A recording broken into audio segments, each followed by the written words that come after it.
This wasn't the filter I chose. Sorry. Please excuse my puking rainbow.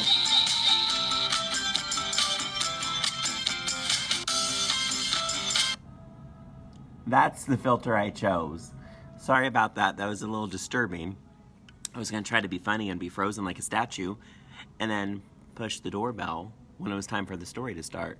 Let's try that again. Hello, Uncle Jesse. What? Come on in, folks. Welcome to our second live reading of our story of the week. Today we are reading Amazing Grace. It's a pretty amazing story about a girl named Grace. We do have a story test on Friday. You know what I love?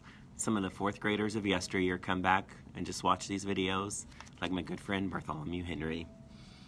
Hello, Eli. Our genre this week is fiction. And our story is by Mary Hoffman, and it is illustrated by Caroline Bench. Amazing Grace. Here we go. Grace was a girl who loved stories. She didn't mind if they were read to her, or told to her, or made up in her own head. She didn't care if they were in books or movies or out of Nana's long memory. Grace just loved stories.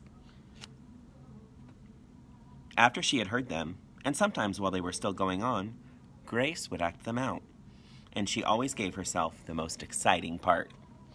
She liked to be the star of the show. Sounds like somebody I know. Grace went into battle as Joan of Arc and wove a wicked web as Anansi the spider. She hid inside the wooden horse at the gates of Troy. She went exploring for lost kingdoms. Hygienea. She sailed the 7 seas with a peg leg and a parrot. Arg, matey, I imagine she would say. She was Hiawatha sitting by the shining Big Sea water, and Mowgli in the backyard jungle. Most of all, Grace loved to act out adventure stories and fairy tales. When there was no one else around, Grace played all the parts herself. She set out to seek her fortune with no companion but her trusty cat, and found a city with streets paved in gold. Or she was Aladdin, rubbing his magic lamp to make the genie appear.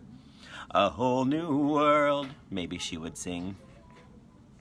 Sometimes she could get Ma and Nana to join in, when they weren't too busy. Then she was Dr. Grace, and their lives were in her hands. One day, Grace's teachers, they're people too. One day, Grace's teacher said they would do the play Peter Pan. Grace knew who she wanted to be. When she raised her hand, Raj said, "You can't be Peter. That's a boy's name." But Grace kept her hand up. "You can't be Peter Pan," whispered Natalie. "He isn't black." But Grace kept her hand up. "All right," said the teacher. "Lots of you want to be Peter Pan, so we'll have auditions next week to choose parts." She gave them words to learn.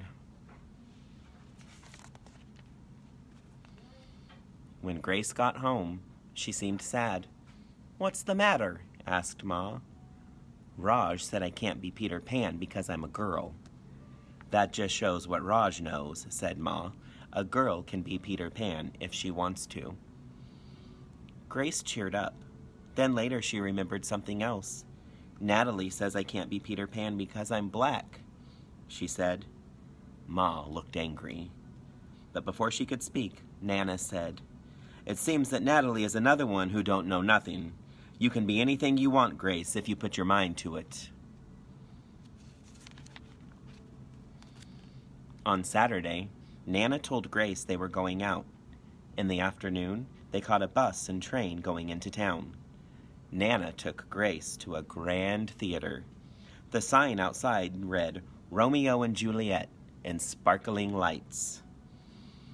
"Are we going to the ballet, Nana?" asked Grace. "We are, honey, but first I want you to look at this picture."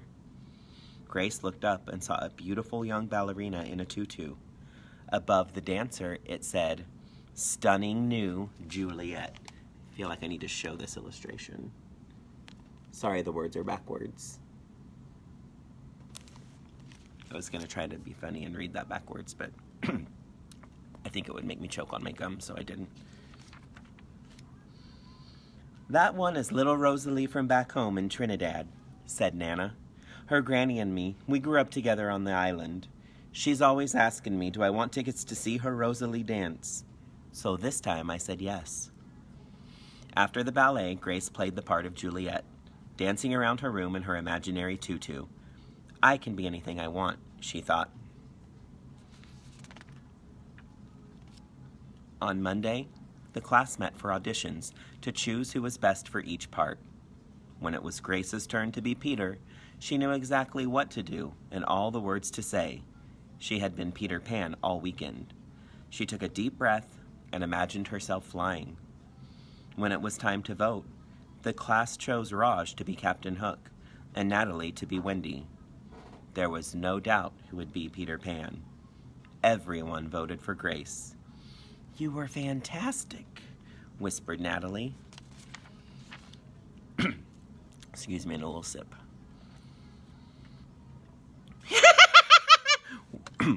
Giggle water, excuse me.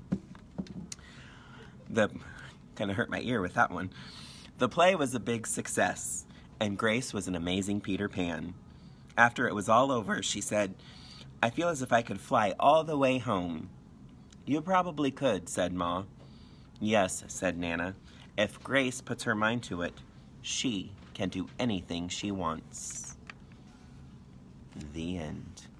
There's a lesson to be learned from Amazing Grace. My fellow audience members, you too can be anything you want. Even if you become a teacher who laughs at your own jokes on a live video. Oh, I just lost a viewer for that one. So, thank you for tuning in to Amazing Grace. I will be posting this to my YouTube channel because I know I'm a worldwide YouTuber now. So hopefully everyone will get the chance to watch this before our story test on Friday. Remember, our genre is fiction. You might want to review some of our vocabulary words you saw me raise my hand for. I'm just hanging out here in these pastel palm trees, and I think some of you would be interested in knowing who else just lingered in. So let me just wander over here. Man, these trees are beautiful in my classroom. Especially with the flamingos on the ceiling. Can we get a shout out from 4th grade? Hello. Mrs. Cooley joining me live. All right, have a good Wednesday evening, y'all. I see Cole waving at me. Oh, hi. Janaea, Uncle Jesse. Mrs. Whiteside was watching. Jessa. I want to make sure I try to say hi to everyone. Aubrey. Eli. All right, folks. I think I'm allergic to these pastel leaves. I got to get out of here. Have a good evening, y'all.